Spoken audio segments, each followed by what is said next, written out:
Hai, saya Dakbar, perencana keuangan. Di video kali ini kita akan bahas hal-hal atau 5 hal yang wajib kamu ketahui ketika ingin berhutang. Udah siap?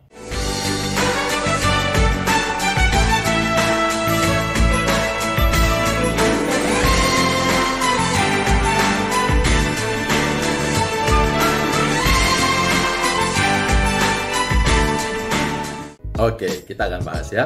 Nah, banyak orang kemudian di zaman sekarang ini kan banyak tawaran-tawaran utang ya, gitu, dalam bentuk utang kartu kredit, utang KPR, utang KPA, utang kendaraan. Bahkan yang lagi ngetop sekarang ini adalah pinjaman online dan sebagainya. Nah, bagaimana sih cara kita mensiasatinya? Apa sih hal-hal yang harus kita ketahui ketika atau sebelum kita mengambil hutang yang ditawarkan tersebut? Tapi sebelum kita masuk ke sana, yang harus selalu diperhatikan bahwa tidak semua penawaran hutang yang ditawarkan ke kita harus diambil. Dalam arti kata, kalau Anda dapetin sekarang, misalnya lagi di mall ditawarin, dikatakan nanti bisa approve atau ada pre-approval dan sebagainya, selama kita nggak ada kebutuhan, nggak usah diambil. Who lives in a pineapple under the sea? Udah deh, jangan sesuatu hutang deh. Tapi bila terpaksa, maka 5 hal ini yang akan atau harus kita perhatikan. 1. Jangan pernah berhutang untuk hal-hal yang sifatnya konsumtif. Apa itu konsumtif? Hal-hal yang kita pakai terus habis hilang.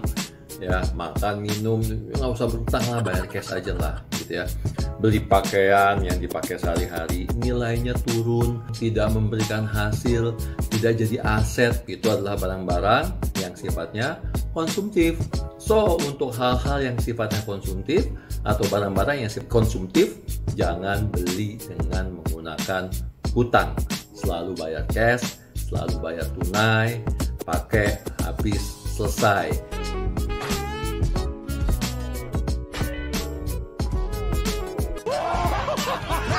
Gak punya kewajiban lagi di belakang di mana kita harus mencicil.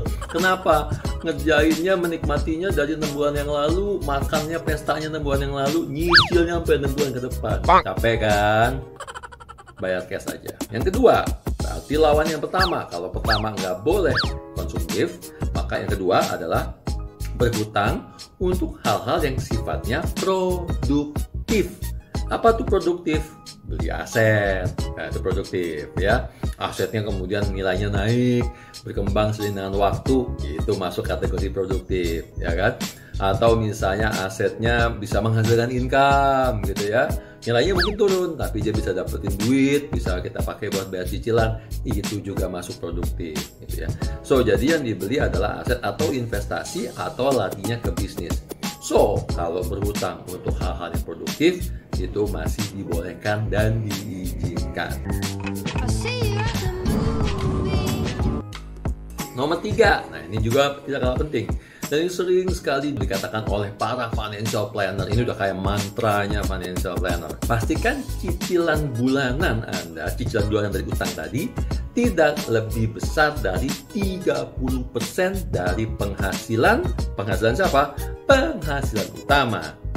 Ingat, kata kuncinya adalah tidak boleh lebih dari 30%. Ada beberapa bilang sampai 35%. Semakin rendah, semakin baik.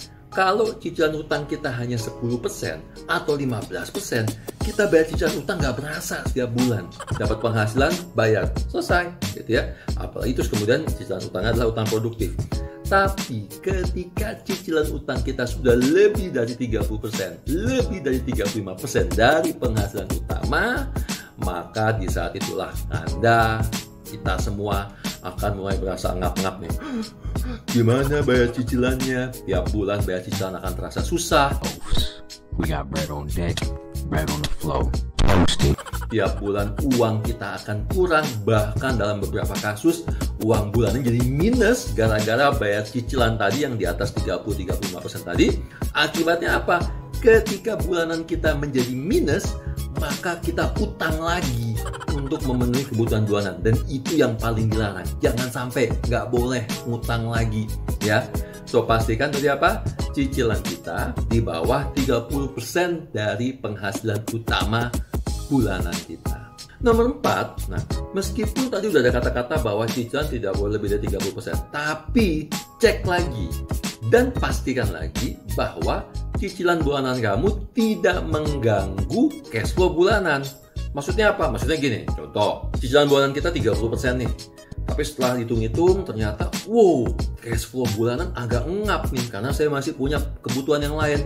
Mesti bayar asuransi, mesti nyicil dana pendidikan anak, mesti menyiapkan dana pensiun, mesti ini, mesti itu, mesti biaya hidup, biaya transportasi yang mahal, bla bla bla bla bla bla bla bla bla. Akibatnya apa?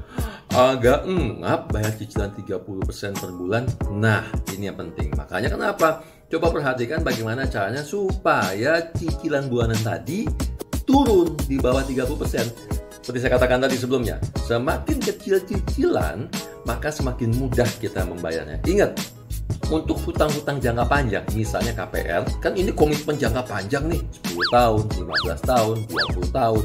Maka pastikan kita bayar cicilan bulanan tuh nggak berasa gitu, kayak yang oh ya udah segitu aja gitu, 5% aja, 10% aja, sehingga tidak mengganggu, tidak membuat kita engap dalam menjalani kehidupan tiap bulan.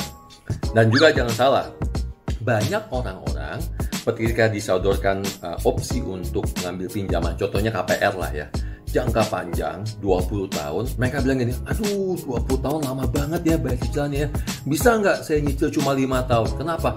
Karena mereka merasa kayaknya untuk komitmen diikat selama 20 tahun itu terlalu lama.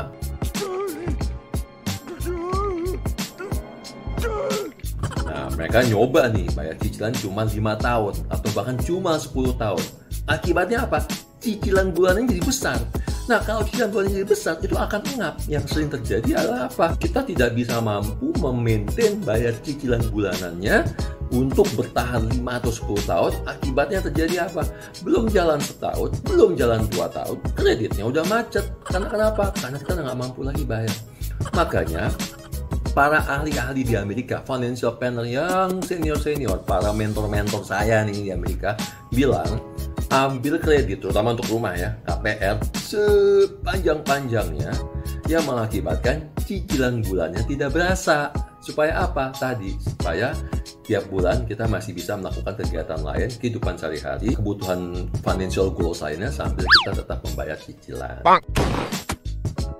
Nomor 5, ini yang terakhir tidak kalah penting adalah total hutang kita, total semua nih hutang kita, tidak boleh melebihi dari total aset kita. Karena ketika total hutang sudah melebihi dari total aset, maka artinya Anda sudah bangkrut.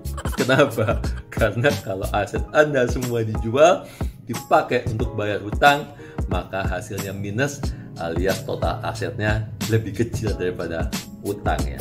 Oke, sudah paham ya? 1, 2, 3, 4, 5. Hati-hati ketika berhutang, jangan berhutang untuk kebutuhan yang aneh-aneh, hanya berhutang untuk hal-hal yang sifatnya positif, beli aset ya, dan hutang-hutang yang sifatnya produktif untuk jangka panjang. Oke? Setuju ya? So, jangan lupa untuk like, subscribe, kemudian share. Boleh komen-komen juga di YouTube saya, channel saya ya. Terima kasih untuk perhatiannya, dan jangan lupa sebarkan ini ke teman-teman yang lain supaya banyak teman-teman yang juga bisa belajar dan tidak salah dalam berinvestasi, mengelola keuangan, termasuk juga dalam berhutang. Oke.